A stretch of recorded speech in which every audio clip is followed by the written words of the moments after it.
A look at a 5-color simulated process African elephant.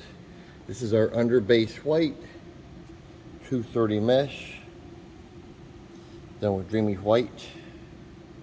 We'll now take a look at it with the first color red. Our first color, Advantage simulated process red, applied. We'll go on to color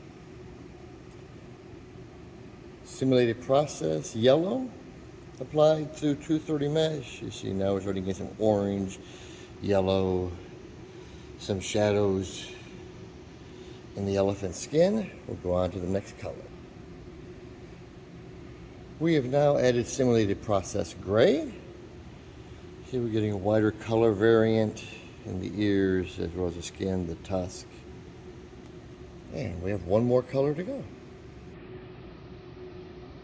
And we applied highlight white.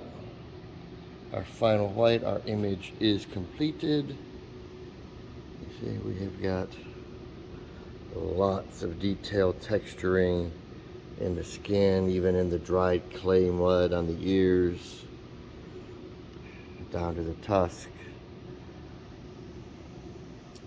60 LPI, 5-color simulated process through 230 mesh using Advantage plastisol inks. Screens were made with CBX 7500 high-res pink emulsion. Design was done this weekend's 3-day screen printing pro class. Thanks for watching.